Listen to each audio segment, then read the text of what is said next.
Hola a todos y bienvenidos a nuestra presentación sobre el lenguaje de programación C++. Soy José Ángel Olain Méndez y junto a mis compañeros Jorge Emilio, Isaías, Omar de Jesús y Iván Jair vamos a hablar sobre los aspectos más importantes de este lenguaje que ha marcado la historia de la computación.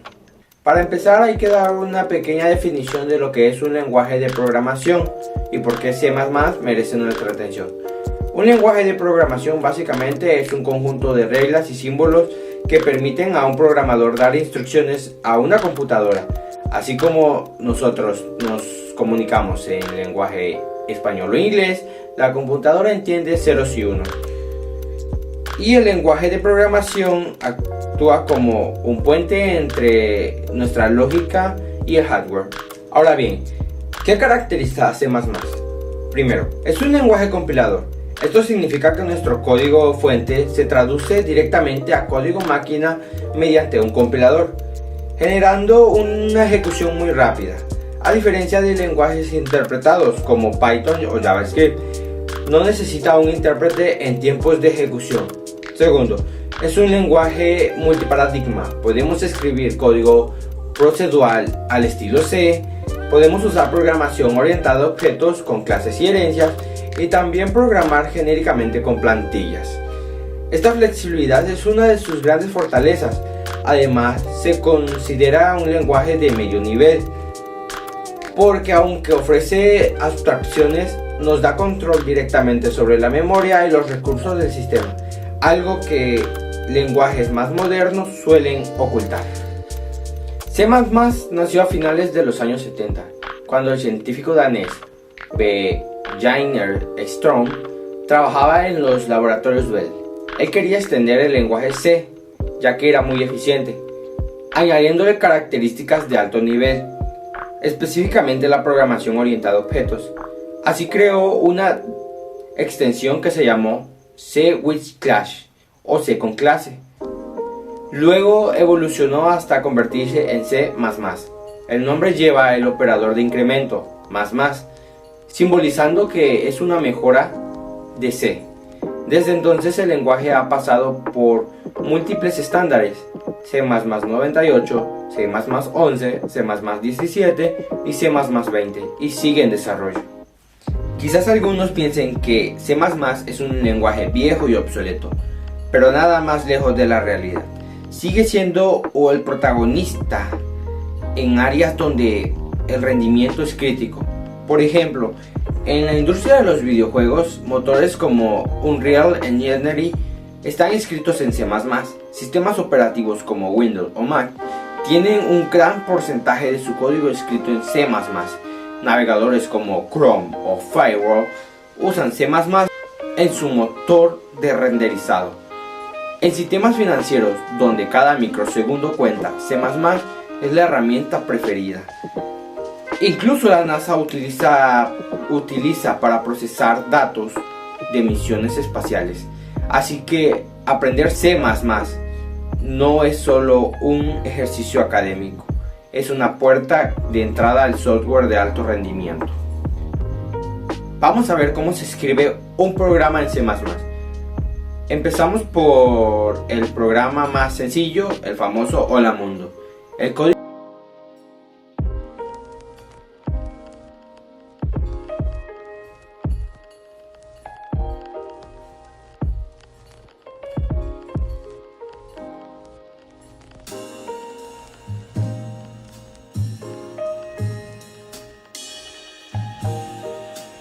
Hola, soy Omar de Jesús Sánchez Castro.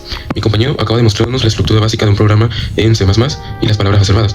Pero ese esqueleto necesita contenido, los datos con los que el programa trabaja.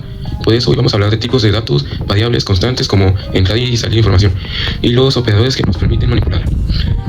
Empecemos por los tipos de datos básicos, los que vienen incorporados en el lenguaje. El primero es int, que sirve para números enteros como 25, -3 o 2048. Luego tenemos a float y doble para números decimales. La diferencia es que doble tiene el doble de precisión que float.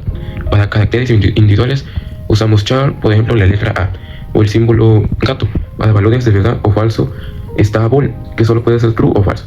Y por último void, que significa sin tipo. Se usa principalmente en funciones que no devuelven nada.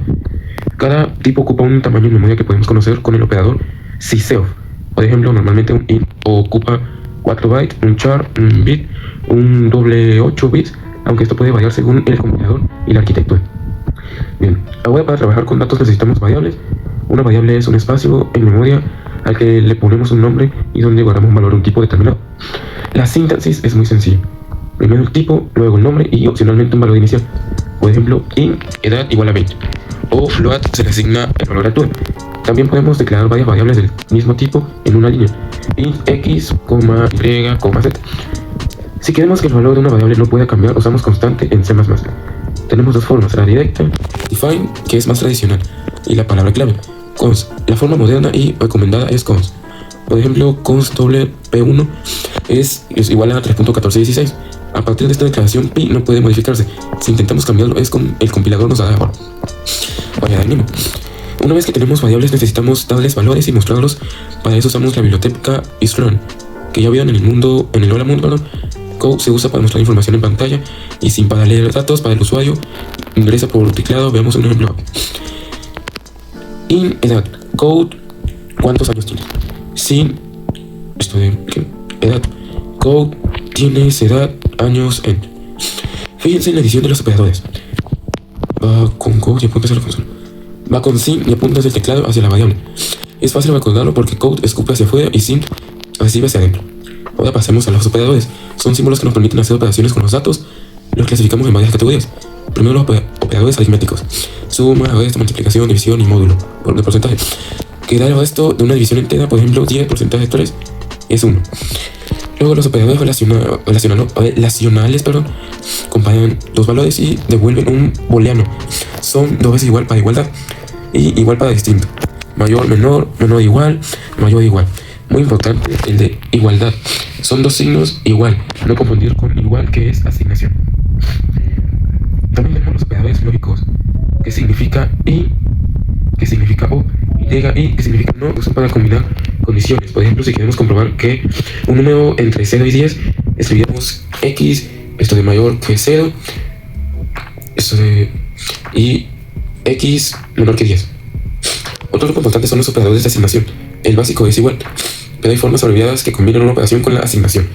Más igual, menos igual, esto de multiplicación igual, división igual, porcentaje igual. Por ejemplo, x más igual a 5 es equivalente a x igual a x más 5.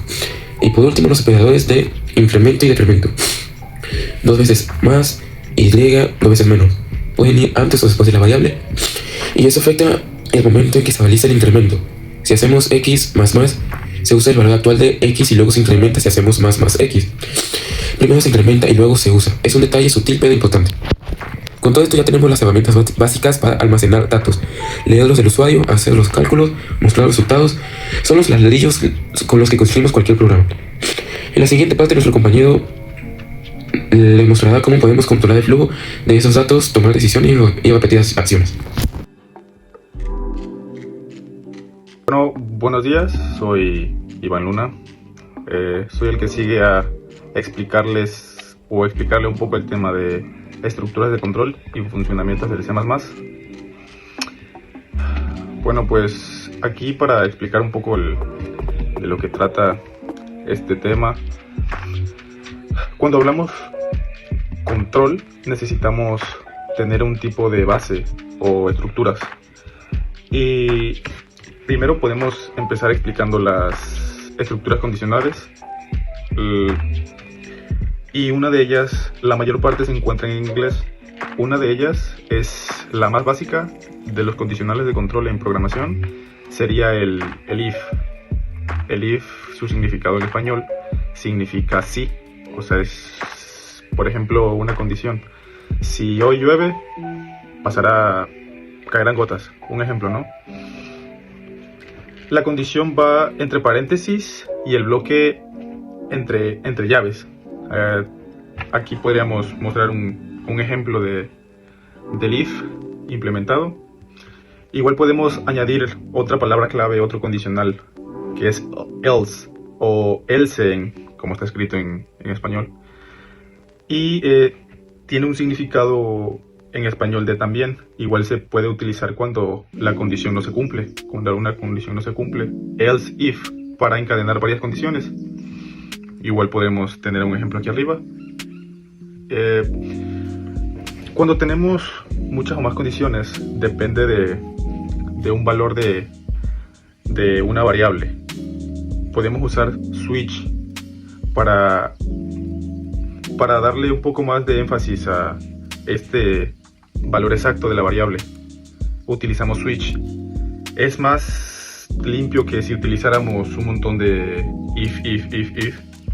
Cuando utilizamos break hacemos un poco más corto la programación. Ahora igual podemos pasar a un poco los bucles que nos permiten repetir algún tipo de código.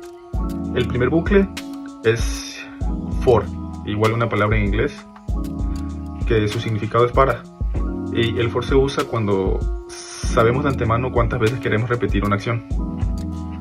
Tienes tres partes: iniciación, condición y actualización.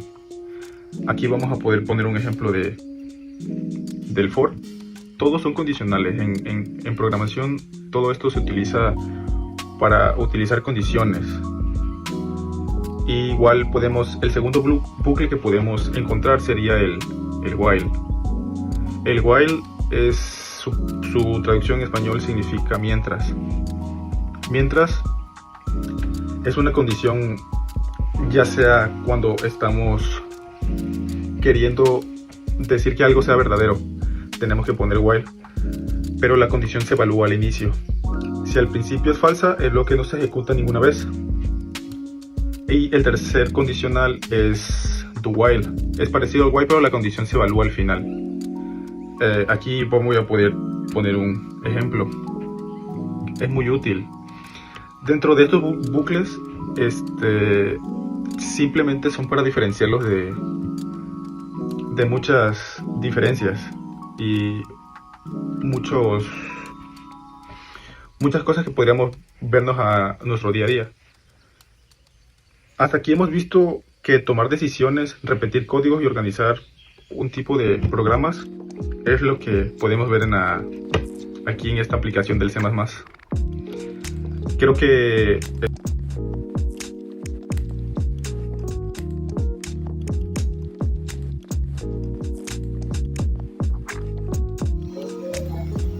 Hola, soy Jorge Emilio Pérez Fuentes. Mi compañero anterior nos explicó sobre las estructuras de control y las funciones que nos permiten organizar el código de forma procedural. C++ llevó la programación orientada a objetos al mundo de lenguajes de alto rendimiento. Sobre eso voy a hablar: clases, objetos, encapsulamiento, constructores y herencia. La programación orientada a objetos, o POO, es algo que nos permite moldear problemas del mundo real mediante objetos. Un objeto tiene dos cosas: atributos, que son sus características, y métodos, que es las acciones que puede realizar. Si, por ejemplo, queremos moldear un coche, sus atributos serían la marca, el color y la velocidad. Y sus métodos podrían ser acelerar, frenar y girar. En C++, la plantilla para crear objetos se llama clase, que es como un molde que una vez definido podemos crear los objetos que nosotros queramos. En C++ usamos la palabra clave class seguida del nombre y llaves, como se muestra en este ejemplo. Aquí hemos puesto public para que los atributos y métodos sean accesibles desde fuera de la clase. Para crear un objeto escribimos el nombre de la clase seguida del nombre del objeto. Usamos el operador punto para acceder a los miembros del objeto. Ahora bien, uno de los pirales de la POO es el encapsulamiento, que consiste en ocultar los detalles internos de un objeto y controlar cómo se accede a ellos. En C++ usamos los modificadores de acceso public, private y protected. En public, los miembros son accesibles desde cualquier lugar. En Private solo son accesibles desde dentro de la propia clase, y en Protected es parecido, similar al Private, pero las clases heredadas también pueden acceder. Lo correcto es hacer los atributos privados y proporcionar métodos públicos para acceder y modificar esos atributos. Estos métodos se llaman getters y setters. De esta forma controlamos cómo se modifican los datos y podemos añadir validaciones como evitar que la velocidad sea negativa. Otro concepto fundamental son los constructores. Un constructor es un método especial que se llama automáticamente cuando se crea un objeto y sirve para inicializar los atributos. Lleva el mismo nombre de la clase y no tiene tipo de retorno. También podemos tener varios constructores con diferentes parámetros, lo que se le conoce como sobrecarga de constructores. También existe su contraparte, el destructor, que se llama cuando el objeto se destruye. El constructor aparece cuando un objeto se crea y el destructor cuando el objeto se elimina, y sirve para liberar recursos. Se escribe con el nombre de la clase procedido por este signo. Pasemos ahora con la herencia. La herencia, como su nombre lo indica, permite crear una nueva clase a partir de una ya existente, heredando sus atributos y métodos. La clase original se le llama clase base y a la nueva clase derivada, y se usa el símbolo 2 puntos y el modificador de acceso. Por ejemplo, supongamos que tenemos una clase vehículo y queremos crear una clase coche que derive de esta anterior. Ahora el objeto de tipo coche tiene tanto marca y arrancar, que son heredadas, como número puertas, que es propio. La herencia nos permite reutilizar código y establecer jerarquías. Por ejemplo, podemos tener vehículo y de ella derivar coche, moto, camión, etc. Cada una teniendo sus propias particularidades. Por último, mencionaré brevemente el polimorfismo, que es la capacidad de un objeto de comportarse de diferentes formas según el contexto. Por ejemplo, si tenemos una clase base figura con un método virtual calcular área, y las clases derivadas círculo y rectángulo implementan sus propios cálculos. Eso nos permite tratar objetos de distintas formas de manera uniforme. Con todos los elementos mencionados, la programación orientada a objetos nos permite construir sistemas mucho más organizados, escalables y acercados a la realidad. C++ combina la eficiencia del código compilado con la expresividad de la POO, y por eso es tan usada en aplicaciones complejas. Ahora que ya conocemos los pilares de la POO, nuestro compañero Isaí nos hablará de características más avanzadas.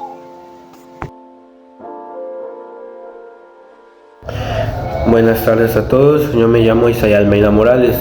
El tema que yo voy a hablar es las características avanzadas y biblioteca estándar STL en C++. Mi compañero acaba de explicar la programación orientada a objetos. El corazón de C++ moderno, pero C++ no termina ahí. Tiene características que lo que hacen aún más poderoso: control total de la memoria, programación genérica y una biblioteca estándar enorme y eficiente. De eso voy a hablar ahora, de los punteros, memoria dinámica y plantillas y la STL. Empecemos por los punteros. Un puntero es una variable que almacena una dirección de memoria. no guarda un valor directamente, guarda donde esté ese valor. Se declara con el tipo de datos seguido de un asterisco. Por ejemplo, aquí tiene un número, tiene la dirección de memoria de la variable, el número. PTR es un puntero que guarda esa dirección para acceder al valor al que apunta.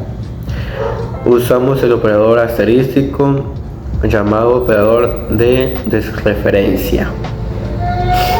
Los punteros son poderosos porque permiten manipular memoria directamente, pero también son peligrosos si accedes a una dirección equivocada.